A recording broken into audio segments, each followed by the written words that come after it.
Hi guys and girls, I'm Obsidian Ant and this is the beta for Chapter 4 of Elite Dangerous. Now Elite is, and always has been, a stunningly beautiful game, but with the arrival of the latest update, the visuals have taken a step up quite dramatically, and this is down to the new lighting system and the new colour grading. Now, depending on where you are in the galaxy and in the game, this may not be immediately obvious, but if you head out into space, if you look at any decent lighting source, then you won't fail to be able to see the new colour system and the new graphics. So here I am in Colonia, right in the local nebula, and immediately you can see just how strikingly this planet is lit by the new light sources. Now for sure, this is a bright white light, and so it gives us a very convincing sense of realism about it. It's the sort of light that we're used to from seeing outside. But of course, visible light comes in a whole range of spectrums, so not all light sources are quite as white as this one, and we'll see more of that slightly further into the video. But yep, I put this example here first because it's a very clear and obvious example of where the graphics have improved. And for a moment there, you got a glimpse of the dark side of the planet. Here you can see both the dark side as well as the light side, and this lighting carries on all the way down to the surface. It doesn't change or isn't affected by unnatural ambient light, only a natural ambient light. And the thing is that this works in a wonderful conjunction, or wonderful combination, with the new planets graphics that came in Chapter 1 back at the beginning of the year. In fact, right now I'd go as far as saying that planets have never looked as good as they do right now. And in case you're wondering, those very dark shadow areas are the perfect spots for using night vision. If you descend down into them, then things look very, very dark indeed. You don't just have to go around to the night side of the planet, you may find use for night vision on the day side as well. And whilst out here on such a nice planet, I took the time to have a look at some geological surface features. Well, yeah, there's cliffs here first, but there's also a whole bunch of fumaroles and geysers lying around. And finding these types of locations are now very, very easy thanks to the new exploration tools. Now, many of you will no doubt be aware that my type of exploration is very much focused on sightseeing. And whilst I've said a number of times that I think the new exploration tools are a massive bonus for the gameplay, they certainly add a whole lot to it, I was a little bit worried of what they'd mean for sightseeing. But it seems to be not a concern at all. In fact, it's made things far easier. Although that of course will depend on precisely what you're looking for, some things are going to be much harder to find.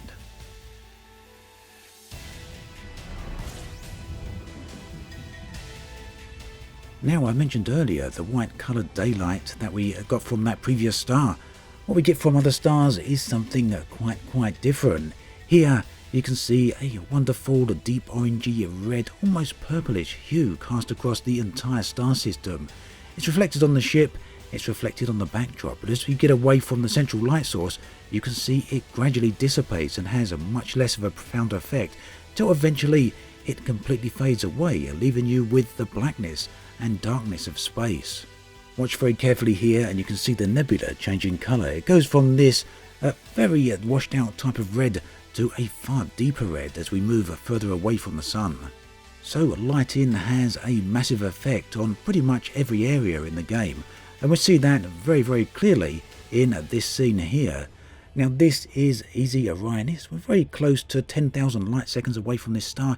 It's a truly massive beast. Now if you check here on the live servers, you'll see the star, but you won't be able to see the nebula. The light from the star blocks out the colours from the nebula. Yet it still casts its illumination across the visual spectrum around here. In fact, it even makes the apparent colour of the galactic core look more orange. And you can see there, here we go, 10,000 light seconds away from Easy Orionis, and we've still got that wonderful lighting effect here. So size and intensity of the star is one of the things that affects the reach of the colours there. Now we're right on top of the star here, and yet again we can still see the nebula in the background.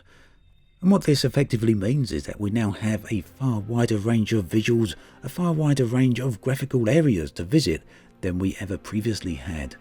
For me, it means I'm going to be revisiting all my favourite locations again, and it's why I immediately come out here to Barnard's Loop, the Orion Nebula, as well as the Horsehead Nebula, which we can see right in front of us here.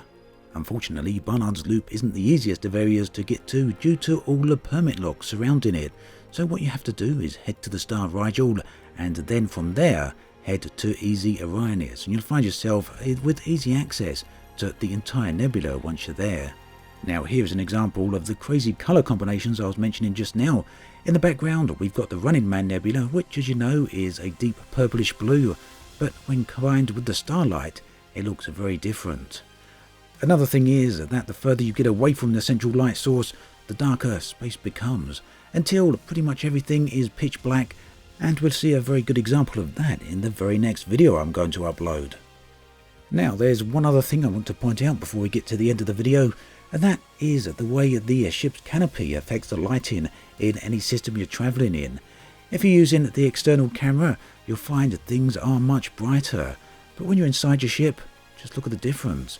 The canopy filters out a lot of the light, and just to be clear here, I'm not using any graphics mods. This is how everything looks straight out of the box in beta for Chapter 4.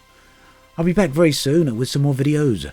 As always, thanks for watching, and I'll catch you guys and girls next time.